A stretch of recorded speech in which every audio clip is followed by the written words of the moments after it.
Halo Sobat Safety, selamat datang kembali di Safety Channel. Bagaimana kabarnya? Saya berharap kita semua sehat-sehat selalu ya. Dan yang terpenting, utamakan safety di lingkungan kita. Video kali ini saya ingin share kepada Sobat Safety tentang 5 elemen penting membangun emergency response plan. Oke Sobat Safety, sebelum masuk ke materi, bantu berkembangnya channel ini cukup dengan subscribe dan tekan loncengnya.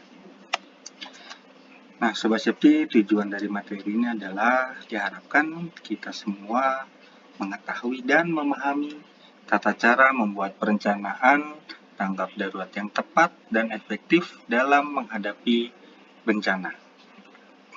Nah, Sobat Safety, pengertian umum ya dari emergency response plan itu adalah rangkaian kegiatan yang dilakukan untuk mengantisipasi bencana dan mengurangi dampak yang ditimbulkan ketika bahaya terjadi di suatu gedung atau bangunan. Nah, Sobat Safety, ini landasan hukumnya ya yang saya temukan baru 4 mengenai organisasi keadaan darurat ya. Ini semuanya peraturan lokal. Yang pertama, Undang-Undang Nomor 1 Tahun 1970 tentang K3, PP Nomor 50 Tahun 2012, PU Nomor 20 Tahun 2009, Kemenkes Nomor 48 Tahun 2016.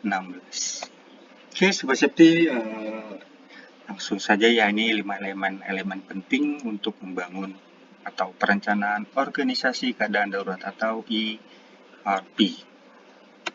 Yang pertama adalah kita harus melakukan risk assessment. Jadi kita melakukan identifikasi area yang memiliki kemungkinan terjadi keadaan darurat. Ini meliputi area-area yang berpotensi bahaya kebakaran, cedera, tumpahan, cyber, dan lain-lain. Nah, Sobat Safety, dari identifikasi tersebut kita dapat merencanakan keadaan darurat sesuai risiko secara spesifik, sesuai jenis bahaya yang dapat timbul. Nah, ini Sobat Safety, apa sih tujuan dari risk assessment ini? Ini udah pasti ya, kita akan memahami area yang memiliki risiko paling mungkin terjadi berdasarkan tingkat keparahannya. Dan ini bisa kita jadikan area prioritas jika terjadi darurat. Nah, Sobat Safety, jadi tujuan risk assessment ini kita harus melihat risiko yang dapat timbul, kebakaran, cedera, dan lain-lain. Nah, kita harus prioritaskan area tersebut. Kemana sih, apa sih yang harus kita lakukan jika area tersebut terjadi kebakaran atau risiko yang dapat timbul dari area tersebut. Nah, Sobat Safety, pertimbangan ini harus mencakup dari sisi risiko area premises atau di dalam bangunan dan luar premises atau eksternal ya, di luar bangunan premises. Nah, ini Sobat Safety, ini hanya contoh ya risiko yang umum di area premises atau bangunan. Yang pertama, proses produksi yang menggunakan mesin atau peralatan yang memiliki suhu temperatur tinggi dan pressure tinggi. Yang kedua, mesin-mesin yang menggunakan suhu panas.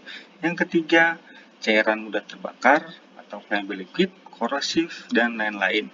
Yang keempat, gas mudah terbakar, pengecatan, pengelasan atau welding proses ya. Terus yang ketujuh itu dust explosion atau risiko ledakan. Yang kedelapan, aktivitas forklift atau kren, huru hara, dan yang terakhir itu serangan cyber. Nah, ini serangan cyber itu dari tim IT ya, Sobat Safety ya. Nah, itu kurang lebih ada 10 ya, sebenarnya ada 10 risiko yang umum di area premises atau bangunan. Nah, ini contoh risiko yang umum di luar area premises atau dari eksternal. Contoh risiko banjir, gempa bumi, petir, angin, kecurian atau theft, risiko longsor, atau landslide. Nah, Sobat Safety, contoh-contoh risiko dari di dalam premises dan di luar premises itu kita analisa dulu.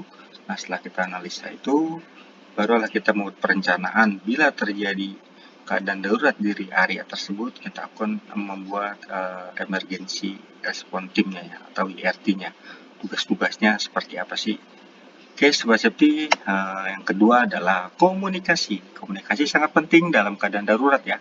Pastikan setiap orang yang berada di dalam organisasi tersebut mengetahui apa yang harus mereka lakukan jika keadaan darurat. Nah, rencana komunikasi ini mencakup dari internal perusahaan dan eksternal perusahaan. Nah, Sobat Safety, ini contoh komunikasi yang umum ya, yang harus disediakan dan dilakukan oleh internal atau eksternal perusahaan. Yang pertama, harus menyediakan file alarm atau sirine. Nah, bila terjadi keadaan darurat, kita bisa menekan tombol tersebut, dia akan bunyi ya. Yang kedua, speaker atau toa. Speaker ini announcement. Nah, ini pemberitahuan kita apakah harus evakuasi total atau tidak. Jika memang tidak, bisa menggunakan toa. Yang ketiga, sistem jaringan atau telepon, internet, dan lain-lain. Keempat, handtalkie atau halte. Nah, ini yang nomor 5 ini grup WA, ini alternatif ya. Sekarang sudah ada beberapa perusahaan yang menggunakan grup WA untuk emergency respon tim atau keadaan darurat ya.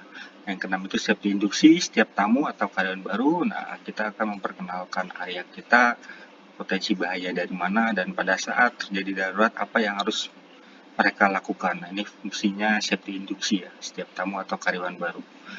Nah, yang nomor 7 itu nomor penting atau darurat, seperti undang kebakaran, rumah sakit, polisi, pemangku kepentingan lainnya. Yang ketiga, kita akan membuat perencanaan evakuasi. Pertama udah pasti ya, membuat organisasi respon tim. Nah, Sobat Safety bisa lihat dari video saya sebelumnya. Yang kedua itu, sediakan proteksi kebakaran aktif dan pasif. Nah, ini sudah saya jelaskan juga di video saya sebelumnya. Yang ketiga, membuat jalur evakuasi. Nah, pastikan yang aman dari bahaya. Jalur evakuasi harus dilengkapi dengan safety sign seperti tanda atau petunjuk arah keluar bangunan, sediakan layout atau peta jalur darurat. P3 equipment juga bisa kita sediakan. Nah, bisa lihat juga video saya sebelumnya. Terus yang selanjutnya, pelatihan simulasi rutin. Nah, dilakukan semua orang atau penghuni gedung dengan tujuan agar memahami apa yang harus mereka lakukan saat terjadi darurat. Nah, terlibatkan pihak bantuan eksternal seperti pemadam, rumah sakit, dan lain-lain. Nah, tujuannya adalah pada saat pelatihan ini kita melibatkan eksternal itu, kita mengetahui sih seberapa lama respon mereka pada saat kita hubungi mereka. Nah, kita bisa menganalisa keadaan darurat sepertinya. Nah, ini selanjutnya perawatan rutin. Nah, perawatan rutin ini sebenarnya konteksnya ke proteksi kebakarannya ya. Apakah berfungsi atau tidak. Nah, ini fungsinya perawatan rutinnya seperti itu.